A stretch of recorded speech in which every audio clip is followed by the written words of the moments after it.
The iPhone 3GS was twice as fast, and we added some other cool features like video recording. For 2010, we're going to take the biggest leap since the original iPhone. And so today, we're introducing iPhone 4, the 4th generation iPhone. Now, this is really hot. And there are well over 100 new features, and we don't have time to cover all of them today. So I get to cover 8 of them with you. 8 new features of the iPhone 4. The first one, an all-new design. Now, stop me if you've already seen this.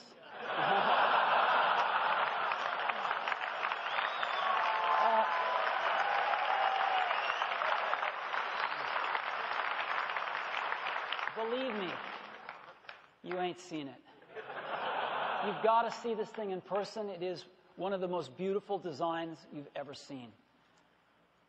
This is, beyond a doubt, the most precise thing, one of the most beautiful things we've ever made. Glass on the front and the rear, and stainless steel running around, and the precision of which this is made is beyond any consumer product we've ever seen. Its closest kin is like a beautiful old Leica camera. It's unheard of in consumer products today. Just gorgeous. And it's really thin. This is the new iPhone 4. Now,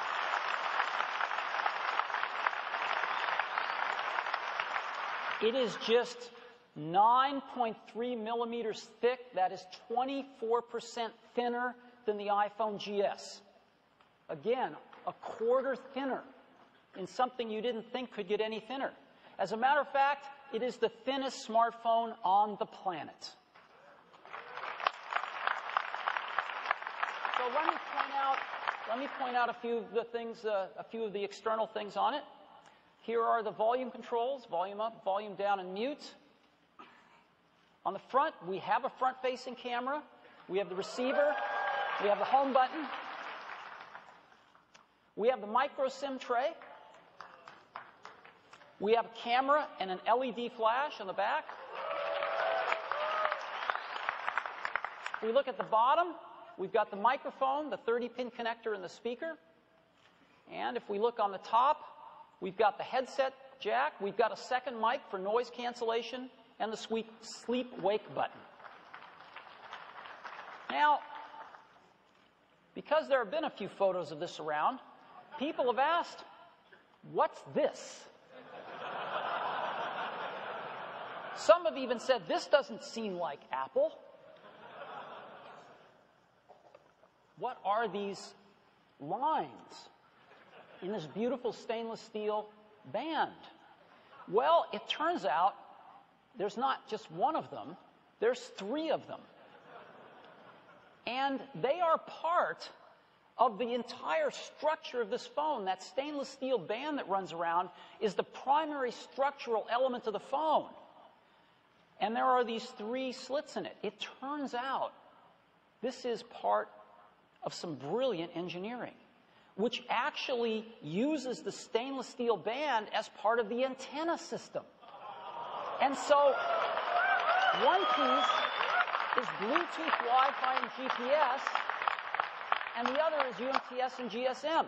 So it's got these integrated antennas right in the structure of the phone. It's never been done before. And it's really cool engineering. So, we have an all-new design. It's the thinnest smartphone ever. It uses stainless steel for strength. It uses glass on the front and the back for optical quality and scratch resistance.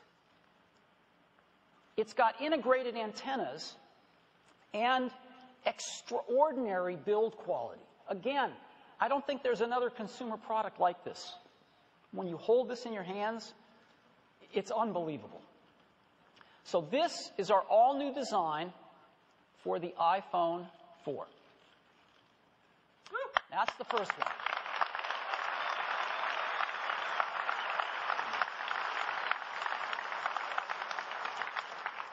Second one. This is a biggie. Something we call the Retina display. What's that? Well, in any display, there are pixels. Here's 4 of them. We start off with the Retina display by dramatically increasing the pixel density. 4 times as many pixels in the same amount of space. Now, why is that important? Well, let's make more pixels, and let's say we want to draw the letter A. And this is the outside boundary of one of the strokes of a letter, the letter A. Well, as you can see, we turn on pixels inside that stroke. We can get far more precision the more pixels we have.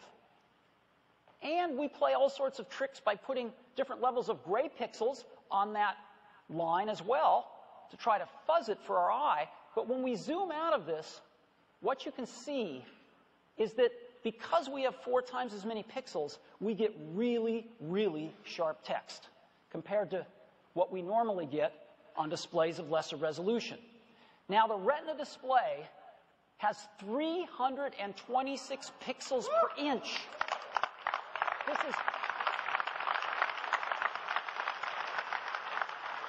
There's never been a display like this on a phone. People haven't even dreamed about a display like this on a phone. But it's more than that. It turns out that there's a magic number right around 300 pixels per inch that when you hold something around 10 or 12 inches away from your eyes is the limit of the human retina to differentiate the pixels. And so they're so close together when you get at this 300 pixels per inch threshold that all of a sudden things start to look like continuous curves. Like text looks like you've seen it in a fine printed book, unlike you've ever seen on an electronic display before. And at 326 pixels per inch, we are comfortably over that limit, and it's extraordinary. So let me give you an example of a normal display on the left and the Retina display on the right. Look at the difference. Can you see it? Here's some more text of different sizes and different weights. And you can really, really see this stuff. Once you use a Retina display, you can't go back. When you get to character-based languages, kanji in this case, it's also striking. And it's not just text. It's images and video as well. Look at the difference. This is the same image on a normal display and a Retina display. Here's another one. Pretty amazing, isn't it? So what I'd like to do now is show this to you live. I've got an iPhone 3GS, which has got a widely praised display on it, and I've got a new iPhone 4. So let me get them both fired up here. There we go. And I can ask them to blow these up. There we go. Look at that difference now. This is pixel. We had to get special projectors for this because most projectors can't display as many dots as are on a Retina display. So this is pixel for pixel accurate right off these two displays.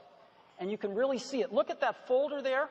Let me go inside, and you can look at the icon of the folder, compare them, look at the text, look at the linen, look at the icon of the compass, the icon of the clock. Isn't that amazing? So now, let me go ahead. I'm going to go to some websites. I'm going to go to the New York Times today. And let's just compare these websites.